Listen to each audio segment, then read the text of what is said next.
Vamos aprender um pouquinho agora sobre os legendários, este tipo de movimento aí de coach evangélico, esses bagulho aí que todo ano surge pra tirar dinheiro de gente trouxa, tirar dinheiro de otário, e se o otário tá perdendo dinheiro, eu acho que é um crime sem vítima, porque ele procurou isso daí e tem uma transferência de renda, então foda-se. Quem vai apresentar sobre os legendários pra nós, pra gente conhecer um pouquinho mais, é o pessoal dos galãs feios. Vamos dar o play aí. Vamos dar o play e vamos começar. Salve, salve galãs e galôs! Imagina que você tem uns 19 anos, acabou o ensino médio e não tem como... Saudade dos meus 19 anos. Não tinha acabado o ensino médio, ainda eu parei de estudar, né? Eu fui me formar depois mais velho. Como entrar em uma federal e nem em uma faculdade particular. Afinal de contas, você precisa de alguma fonte de renda mesmo que seja para bancar uma unisquina da vida qualquer. Você e uma amiga então decidem abrir um salão na garagem de casa mesmo. Ela cuida dos cabelos e da depilação, você das unhas e sobrancelhas. Seu namorado tá na mesma. Ele decidiu bancar o aluguel de um Sandero e fazer Uber. Ele faz 12 horas por dia movido a energético e a vontade. No horário que ele quiser, ele trabalha o quanto ele quiser. Isso é empreendedorismo, né? Tu pode trabalhar o horário que tu quiser, contanto que tu trabalhe numa escala de trabalho muito maior do que um trabalhador CLT. Mas tu tem liberdade. Liberdade, liberdade. Vontade de juntar uma graninha. E descontando o aluguel do carro, nas semanas em que ele dá uma de doido e não visita a oficina, ele consegue levantar uns 1.200 conto. Antes disso, ele foi estoquista num atacadão qualquer. Eram 44 horas semanais por 1.900 bruto na carteira. No domingo, mal tinha força para jogar uma bola. Agora no Uber, você só vê ele no fim de semana. Mas pelo menos, vocês até conseguem pensar em se casar. Mesmo que você estranhe seu namorado reclamando de taquicardia após transarem naquele motelzinho de R$ 250. Salão da Fabiola. E o golzinho quadrado. Com a porta é um carro bicolor. Caralho. O carro ali em cima da porta ali, ó. Bem aqui, ó. E ele é orgulhoso. Nem no tempo da pandemia pegou auxílio. Acha que é coisa de encostado mesmo. Ele reclama dos parentes que não fazem nada e só vivem de auxílio da prefeitura, do estado e do Lula. Ele se acha Lula. muito melhor que isso. Faz pouco tempo que uma prima te falou de uma igreja. Logo você, que não fez nem a primeira comunhão e nunca rezou nem uma porra de um terço na vida, agora tá indo de mão dada com a namorada pra igreja evangélica na esquina. Você se sente bem, fez amigos, arrumou uns clientes, seu namorado parece que vai fazer uma firma de instalação de ar-condicionado com outros irmãos da igreja e, principalmente, você participa do culto e isso te traz um alívio do estresse da semana toda. Por mais que alguns... Pois é, né, cara? O pessoal critica muito as igrejas, mas ela desempenha um papel social muito importante, né? Que é reunir as pessoas nos mesmos local aí, tal, e conversar e interagir, ter aquele senso de comunidade, de pertencimento a algum tipo de sociedade, porque geralmente são pessoas que são excluídas dos outros meios e tal, seja por questão de trabalhar pra caralho, seja porque, cara, muita coisa tu tem que... é complicado. E, tipo, às vezes tu não tem condição de socializar, a igreja te oferece isso. A igreja oferece um monte de serviços, às vezes, tipo, como serviço de castração de animais, serviço de, às vezes, de saúde, algum tipo de acolhimento, cesta básica, o caramba. E as pessoas acabam sendo cooptadas por esse movimento e talvez até a princípio dêem uma prosperada e tal, cresçam na vida, consigam adquirir coisas, né, que esse é o sentido de prosperar no capitalismo, comprar coisas, e depois, como estão doutrinadas, né, mentalmente, acaba caindo em golpes igual o que o nosso amigo vai tentar apresentar pra gente aí. Analistas se assustem com uma certa classe média alta e seus ícones, estilo Primo Rico, se convertendo, o efeito demográfico que faz diferença mesmo quanto aos evangélicos se localiza na faixa mais pobre da população. A previsão de que os evangélicos ultrapassarão os católicos no Brasil a partir de 2032 é baseada em estudos demográficos que analisam as taxas de crescimento e declínio de cada grupo religioso. A estimativa atual é que nos dirigimos para um empate técnico entre crentes e papistas por volta de 2032, com ambos atingindo 40% da população cada. Isso é um fenômeno transversal e complexo que vai além de uma separação tosca entre pobres e ricos abstratos. A própria diversidade doutrinária entre os crentes mostra isso. Um luterano, um batista, um presbiteriano e um neopentec em uma sala debatendo Bíblia faz o debate Rubão e Cogos parecer rodada diplomática na ONU. Logo, cadê o decreto? Mostra o decreto. Cadê o decreto? Cadê o decreto? Se novos ricos e influencers se convertem em função do fato da teologia da prosperidade legitimar seu modo de vida jeca, cafona e perdulário, para grande parte dos brasileiros, se tornar crente representa... Cara, o texto dos caras é muito foda, né? Eles falam muito bem, eles escrevem muito bem. É outro nível de conteúdo na internet. Aprendo muito com eles. Aprendo muito. Tô morrendo de sono. Tenta dar um jeito em uma vida danificada. Quem nunca escutou a história do cara absolutamente fudido que teve a vida reorganizada quando se converteu? Arrumou um trampo, um aluguel, um carrinho, roupas e até um casamento com uma varoa. Ok. Um casamento com uma varoa. Pois é. O que eu tô falando? Te dá um senso de pertencimento social, tu encontra pessoas, tu interage, tu prospera, tu consegue um emprego. Tem gente que precisa desse tipo de estímulo para viver. E a igreja tem essa capacidade de organizar essas pessoas e fazer com que elas tenham um rumo na vida. Seja pelo medo da punição ou uma ideia de uma segunda chance aí e tal. O alto de nossa soberba esquerdista, cheia de razão e de diplomas, parece uma mistura de hipocrisia com burrice essas histórias todas. Só achamos bonitas essas histórias de redenção quando são estetizadas como na letra do Bom Senso, do Tim Maia. Mas é o seguinte... Só quem já virou calçada maltratada sabe que o fundo do poço é dolorido e sem esperança mesmo. Em 1940, por exemplo, 69% da nossa população vivia na roça. E no ano 2000 isso se reduziu a 20%. Resolvemos que nosso desenvolvimento via industrialização seria feito na base de atochar milhões de brasileiros nas grandes cidades. Mas deu ruim, e muito. Em todo lugar que aconteceu isso, a desigualdade aumentou, as pessoas se fuderam e outras pessoas ficaram muito ricas.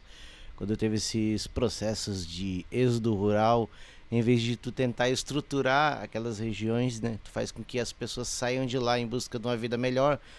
E aquelas cidades que recebem esse excesso de população aí, de gente se mudando para lá, não consegue entregar infraestrutura, não consegue entregar saneamento básico, não consegue entregar porra nenhuma, e essas pessoas são relegadas aos morros, aos lugares horríveis de se morar e contato com criminalidade, e aí vira um círculo vicioso, uma bola de neve.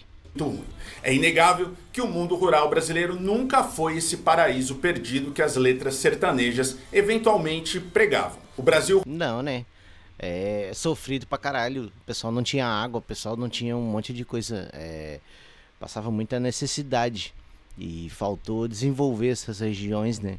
Do mesmo jeito que, por exemplo, a região sul, ela foi muito desenvolvida quando veio a imigração italiana, a imigração germânica pra cá. Eles receberam incentivo do governo para matar os indígenas e os povos originários, né, para civilizar essa região, né. Eles receberam muito incentivo, foi construída infraestrutura, por isso que aqui, de certa forma, tipo, tem um pouco menos de desigualdade social e tal.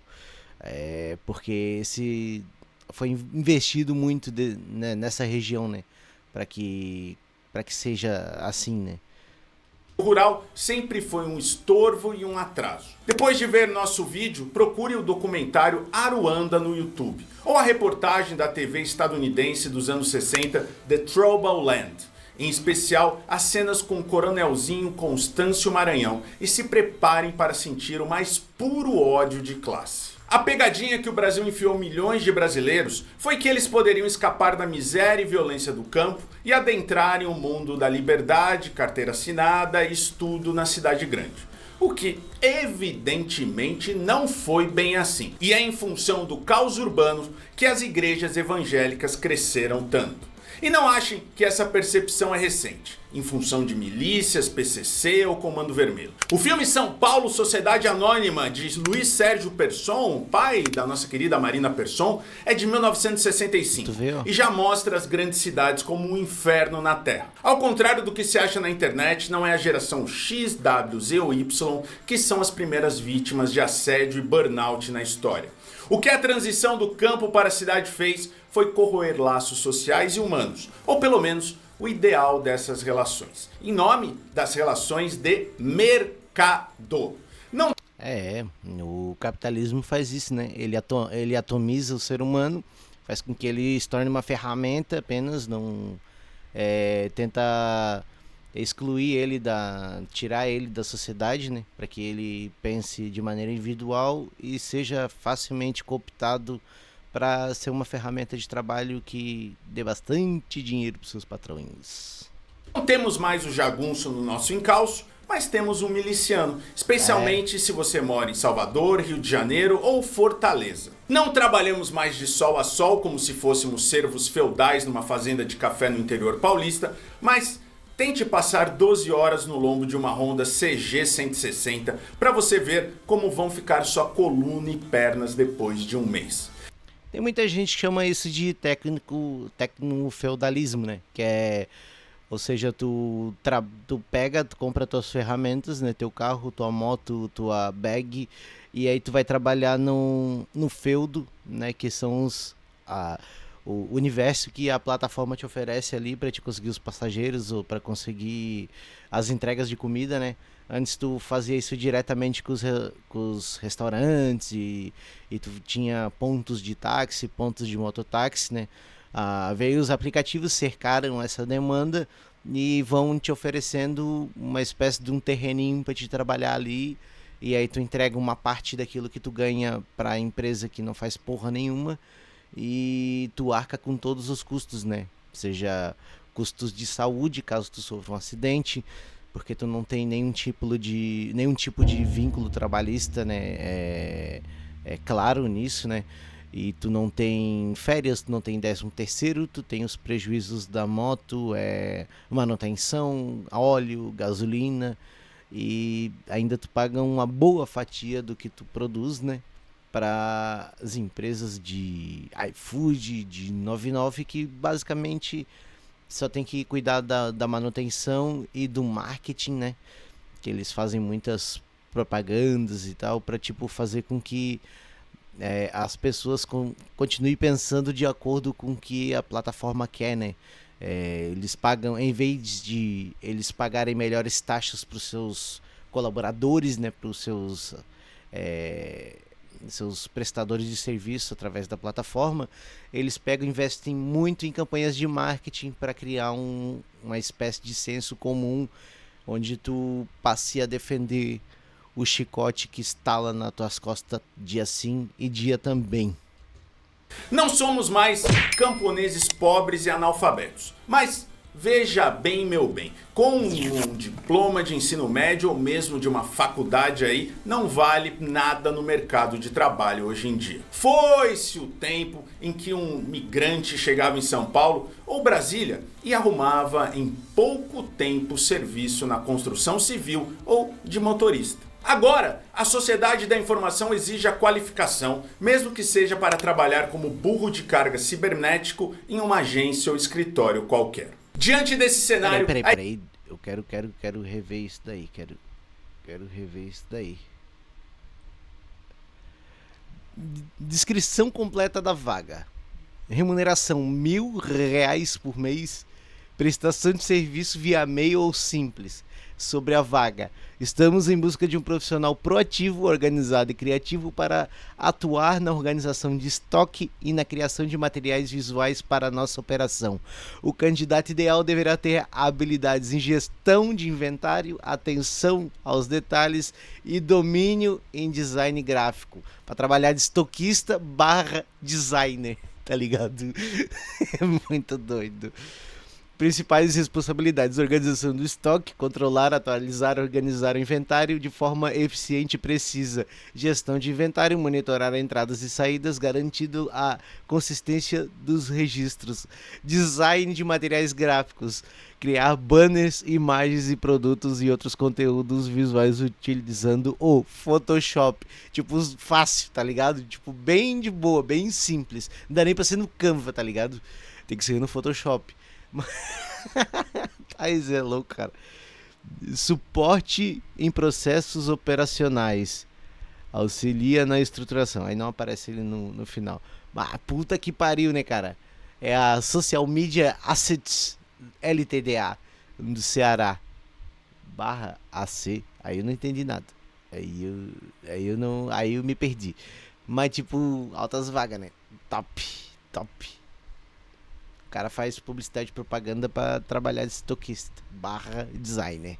Como burro de carga cibernético em uma agência ou escritório qualquer. Diante desse cenário, a igreja chega para aliviar o peso de se viver em uma sociedade na qual direitos são letra morta. A igreja fornece uma proximidade humana que só um pequeno grupo de iguais pode fornecer. E com efetividade também. Às vezes é mais fácil arrumar serviço no culto do que numa agência do trabalhador do Estado. Mais que isso, a igreja fornece algo básico: sentido para a vida individual e coletiva. O lance é que, junto com esse país que destrói a vida de partes consideráveis do seu povo, ele também é um país que tem que manter esse povo funcional para a extração de seu trabalho. A venda de ilusões não é uma característica só dos pastores, não. Estamos em um momento de miamização do país. Com o colapso do mundo do trabalho formal, promessa não é mais de uma carreira e sim de riqueza. O que nos trouxe a crise do macho brasileiro. Se seus braços e testosterona... Chegamos no conteúdo do vídeo. 17 minutos depois chegamos no conteúdo do vídeo. Desculpa ter atrapalhado aí. Mas recomendo vocês assistirem o vídeo completo na íntegra, né? É só procurar Galãs Fez lá no feed deles e vocês vão gostar. E aqui é só minhas observações sobre o mundo aí. Eu, um semi-analfabeto que gosta de olhar coisas e aprender coisas. E recomendo que não acredite em mim, vai procurar gente mais esperta aqui para falar sobre esses conceitos, né? Eu falo tudo meio de orelhada, mas tem gente que estuda e apresenta muito bem esses conceitos aí, e vai ser muito importante para você saber qual é o lugar que você ocupa na sociedade. Não servem mais para sustentar uma família, e se sua rola não serve mais nem para fazer sua esposa gozar, a pergunta que resta é: pra que serve um machão em 2025? Abrir vidro de pepino, trocar lâmpada e acho que é isso. Por isso, temos o fenômeno Legendários. A ideia servil e bizonha de que a crítica esquerdista aos evangélicos esconde racismo é burra, pois ignora que quando se ataca o pastor mirim ou o Malafaia, se ataca um projeto político e não os seus fiéis. Afinal de contas, ninguém está proibido de criticar o bolsonarismo só porque boa parte dos invasores do 8 de janeiro eram fudidos de carteirinha, né não? Acho engraçado que no caso dos Legendários existe nitidamente uma clivagem de raça e classe. Mas será que certa esquerda cheia de títulos e consciência pesada nos permite criticá-los? É certo que esse papo de juntar um bando de macho pra subir montanha me lembrou muito o filme do Pasolini, Saló ou 120 Dias de Sodoma. Na trama, 4 poderosos representantes do regime fascista italiano, um duque, um bispo, um magistrado e um banqueiro, sequestram jovens adolescentes. Parece premissa de piada, né? Tá um rabino, um bispo, um padre e eles estão na frente do prostíbulo. sei lá, premissa de piada. E aí ela se desenrola.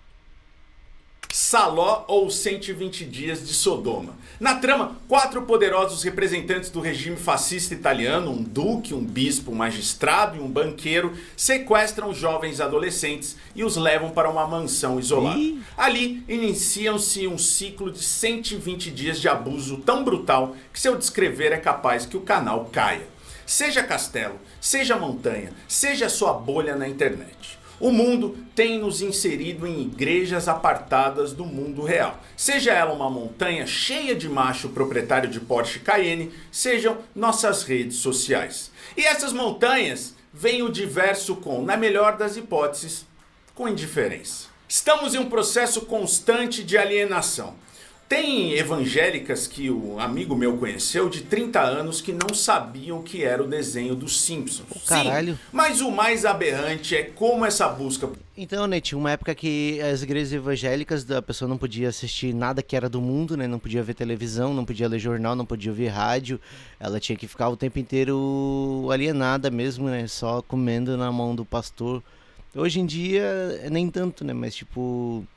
Esse pessoal que já tá há muito tempo nas igrejas, tipo, o pessoal que tem a minha idade, viveu o tempo inteiro dentro de uma igreja, ele perdeu muito do mundo, né, do que aconteceu, de capacidade de discernir o que é certo, o que é errado e tal, porque tá com a lente errada, né, tá com a lente que faz com que ela enxergue o mundo, mostra pra ela um mundo totalmente diferente, né, do que ele é, porque... Ele foi induzido a enxergar isso daí, né? Por isolamento, nos deixa cada vez mais incapazes de conviver com a moça do caixa da padaria. Não surpreende esse mundo ter virado uma fábrica de incels. Caralho. Ah, isso aí, cara, isso aí eu quero trazer um vídeo pra mostrar, cara. Eu vou fazer um vídeo sobre isso daí, vou procurar um conteúdo pra reagir. E se eu não achar, eu vou trazer uma leitura sobre isso, caramba. Esse Discord aí é uma praga, tá? Se você tem filho pequeno e assistiu esse vídeo, monitore as atividades dele aí pra, tipo, não ser pego de surpresa. Esse bagulho aí é muito perigoso. Psicopatas. Parece que todos nos dirigimos para esse grau de isolamento. Seja trancado num quarto, seja subindo um monte em busca da masculinidade perdida. Essas bolhas, castelos, igrejas ou perfis se legitimam gerando delírio de grandeza nos seus integrantes. O incel se considera melhor que qualquer mulher. O crente se considera o próprio Estado de Israel, cheio de orgulho e coitadismo, pois ele é um servo de Deus cercado por inimigos. Instalado nessa saló gospel, escondendo suas perversões, os crentes premium rumam a se tornar religião não do povo pobre e preto, mas o culto de uma elite orgulhosa do seu ódio ao Brasil. O certo é que seja legendário, batista, kardecista ou católico, por trás da polarização, o que se tem é a velha luta de classe. Seja ela representada pelo primo rico, pelo Edir Macedo ou pelo mecânico bolsonarista que destruiu o relógio de Dom João. Se você chegou até aqui, gosta do nosso canal, assiste as nossas lives, cortes, vídeos, piores e tudo mais, entra aqui no primeiro comentário, entra na descrição e vê aqui as formas de nos apoiar, é muito importante. Se inscreva no canal Galãs Feios e se inscreva aí no meu canal aí, me ajuda a chegar nos 1000 seguidores aí, meus inscritos, as horas de visualização, pra ver se monetiza e eu consigo comprar uma luz pra essa imagem ficar melhor. Se inscreva aí, ajuda, que Deus ajuda quem cedo madruga, ou Deus ajuda o seu madruga, ou sei lá, quem cedo madruga fica rico, e por isso que os padeiros são milionários. Não entendi porra nenhuma do que eu falei agora. Importante você estar com a mão colada na nossa. Tá? Tem o nosso Seja Membro, nosso Apoia-se, o nosso Pix link da descrição, e tudo mais que você pode colaborar para o nosso canal continuar firme e forte. Os caras se escaparam de uma essa semana. Eles tinham sido processados pelo Luciano Hang, foram condenados em primeira instância a pagar 200 pau pro velho da van, mais as custas do processo. Só que eles recorreram para segunda instância, pro TJ, né? Aí reverteram, né, por causa da questão da liberdade de imprensa, liberdade de expressão, e eles estavam repercutindo uma matéria do UOL, que depois o UOL teve que fazer meia-culpa, então, tipo, a culpa não era dos galãs. E eles têm liberdade de criticar e falar o que eles quiserem. Assim, claro, né? Não pode imputar crime a ninguém, tem que ter algum tipo de prova ou substância. E eles tinham, que era a matéria. E aí agora, se o Luciano quiser, ele vai ter que recorrer ao STF. Só que agora já não acontece mais lá com os amiguinhos dele de Brusque. Então os Galãs Feios tiveram um grande sucesso aí. Imagina, 200 pau, cara. Imagina ter que pagar 200 pau pra aquele velho careca filho da puta. Na onda do esporte. E se você aqui não nos segue ainda no Instagram, no TikTok, segue no Facebook, faça isso. Lugar. Também se inscreva no canal, dê o seu like e comente aí o que você achou desse vídeo. Se quiser também, deixa o like aqui para os guri. Pode deixar o seu dislike, pode comentar alguma coisa, pode fazer sugestão de conteúdo para assistir. Eu vou ler e vou responder todos os comentários, se tiver algum, né? Até a próxima e tchau, obrigado, até mais.